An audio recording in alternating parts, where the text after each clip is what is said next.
Welcome to Amazing Histories. I'm Gary Au, and he's Lawrence Gray.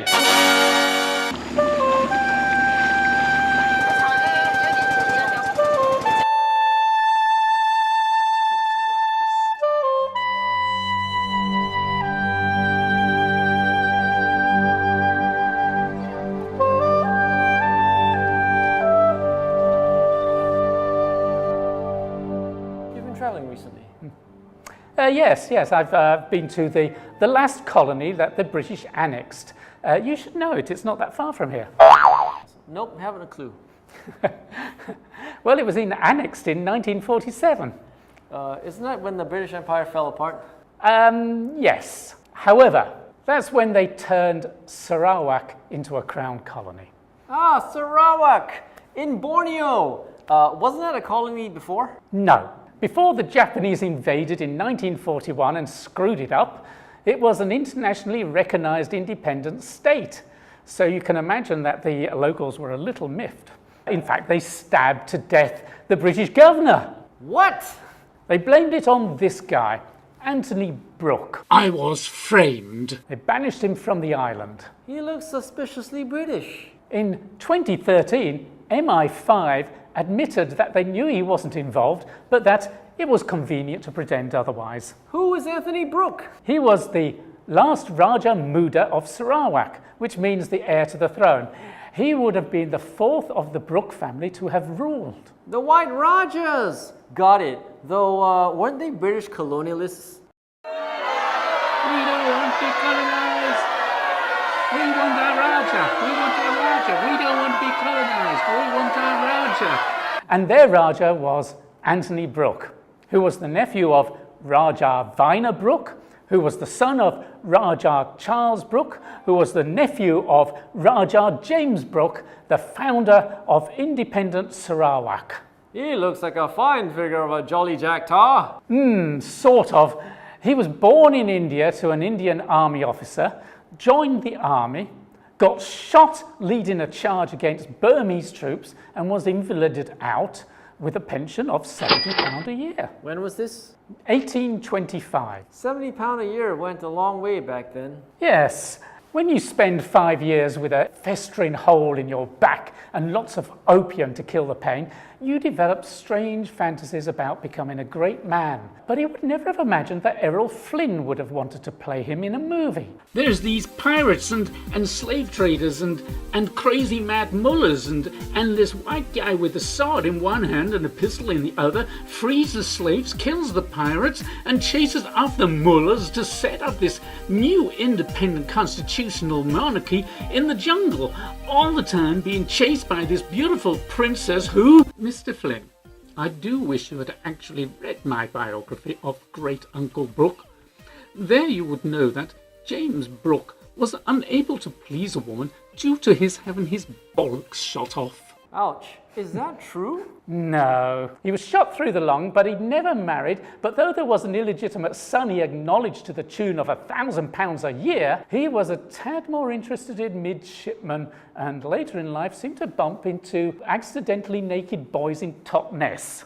Accidental? A party of boys were swimming in forbidden water when 3 fishermen sprung upon them, and the boys fled very scantily clothed. One lost his clothes and was taken prisoner, and I went to the rescue. Thus was our acquaintance commenced. He was gay? Let's just say more comfortable with male companions and rather overly emotionally attached to some, one of whom happened to be Prince Bud Rudin, the younger brother to the heir of the Brunei Sultanate. He thought me an exception, a striking and wonderful instance of the force of good sense over evil education. My love for him was deeper than anyone I knew. He said that? Oh yeah. How did they meet? Young Badruddin was the brother of Rajah Muda Hashim, who was engaged in trying to quell an uprising against the Sultan of Brunei and in great need of a few cannon. Which James somehow had? Yes, when James' father died, he left him £30,000, and so he naturally bought himself a schooner called the Royalist and equipped it with cannons. I assume those opium-induced dreams had something to do with it. Well, and he was a fan of Stamford Raffles and thought the British should civilise the world, which of course means you need a few cannons. Of course. And he turned up in Borneo. And met Hashim and his young brother and found them in need of his cannon. Is that a gun on your schooner, or are you just pleased to see me? So he shacked up with the little bad boy Rudin and set up a gay sultanate? At first, James was not convinced that helping the Sultan of Brunei was a good idea. Rajah Mahkota, the governor of Sarawak, had forced the Malays and Dayaks off the land and forced them to mine antimony. What do I care if they starve and work themselves to death? The result was a general uprising, and James, though, had more sympathy for people who were uprising. However, there was a bad boy Rudin? More than likely. So James joins in with Rajah Mahkota and discovers that Mahkota and his men are useless soldiers and nearly getting killed. So James refuses to carry on. How about if you take charge and stop the rebellion, and then we make you Rajah of Sarawak instead of that asshole Mahkota? They were that desperate? Well, maybe they were. Maybe they were scared to report back to the Sultan that they'd failed, and they hated Mahkota and blamed him for all the troubles. And James obviously could handle himself. He could handle himself, and perhaps he could handle little bad Rudin. Anyway, brilliantly so. He dealt with the rebels, and suddenly he is Rajah of Sarawak. Just like that. A nation or something like that is born. James decides that you have to have a law court and a set of laws. Murder and other heinous crimes will be punished. All men, whether Malay, Chinese or Dayaks, are permitted to trade or labour and enjoy their gains. All roads and rivers will be open to all for free. No persons going among the Dayaks shall disturb them or gain their goods under false pretences. There will be free trade, except in antimony, which will all be mine. Shoot me down if I'm wrong, but Rajah Brooks was not exactly a professional lawyer or politician for that matter. Yes, he is well over his head, but many people in Singapore wanted something done about piracy in the region, and he led the charge.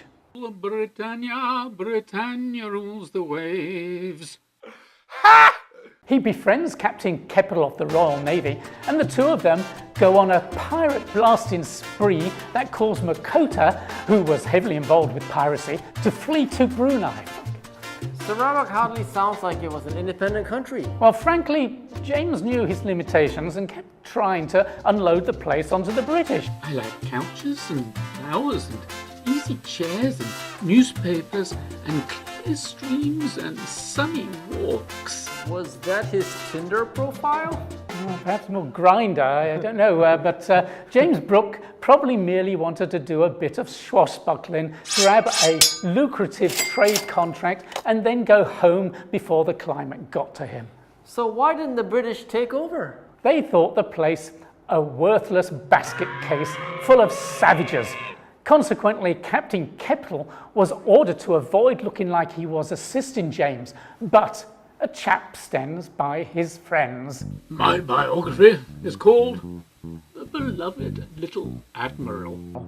Are you insinuating something there? Remember, Nelson's last words were, "Kiss me, Hardy." Well, men formed strong friendships in the Navy, and combat breeds intense camaraderie, and James was involved in lots of armed conflicts, and piracy stopped. So Rajah Mahkota and the Sultan of Brunei's revenues must have dropped off. Yes, and they blamed Muda Hasim and Prince Badruddin.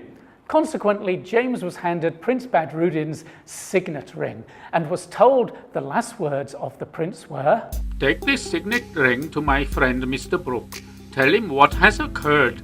Let him inform the Queen of England that I was faithful to my engagements, and add that my last thoughts were of my true friend, Mr. Brooke. What happened? He was assassinated along with Hasim and 12 other brothers. And of course, James is devastated. he contacts his friend in the Royal Navy and arrives at Brunei with a suitable gunboat and a few Marines, and he just takes over the town. He just walks in. He says the Malays were terrible shots and knows Makoti is a terrible soldier, so he rescues the remnants of Muda Hasim's family and then forces the Sultan to secede the island of Labuan to the British as some sort of payment for their assistance in stabilizing the country. I guess that meant there was a permanent gunboat on the Sultan's doorstep. In theory, but the British did little with the place. These past 9 years have taken their toll. At this point, James Brooke is disillusioned and goes home, leaving Sarawak to fend for itself and hoping that the British would take over. Mr. Brooke, how is it that you find it so easy to manage so many thousands of wild-born names?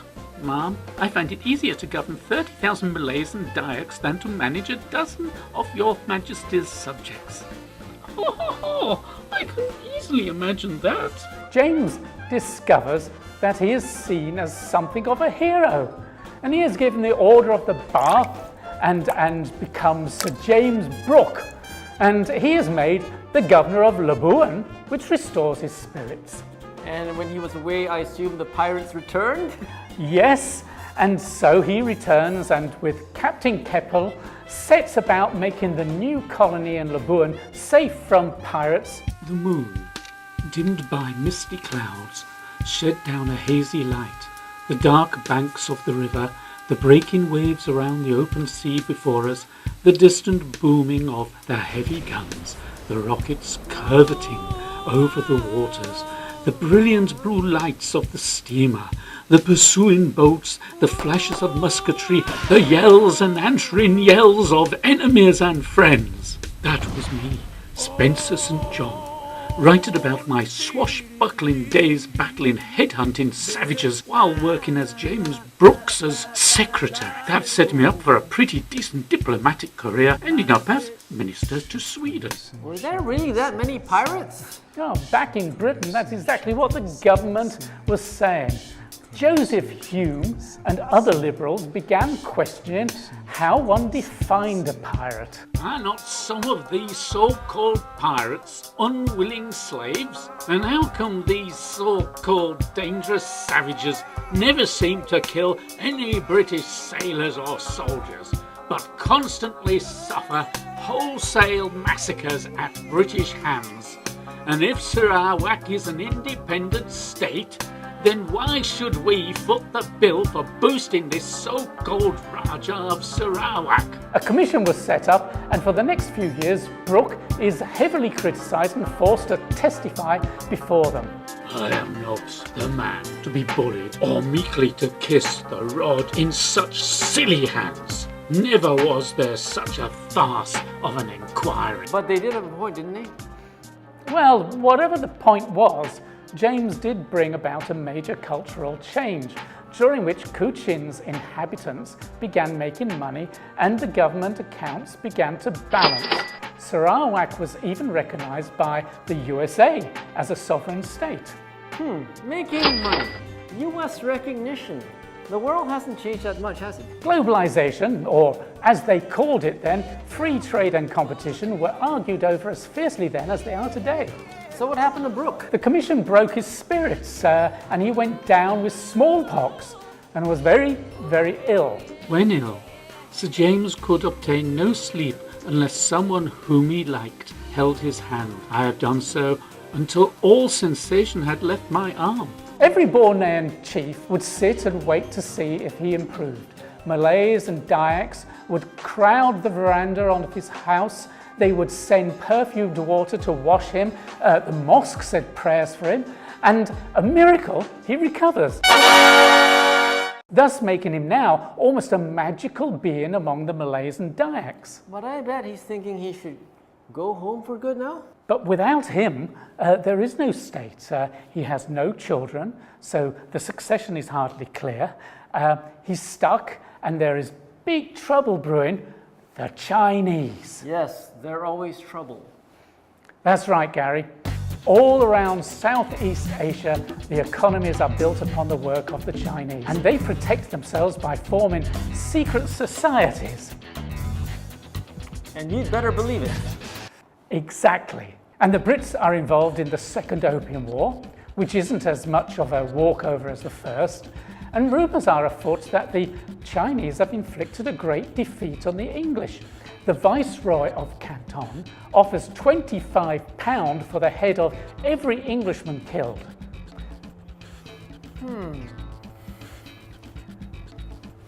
25 quid? What's that in present day money?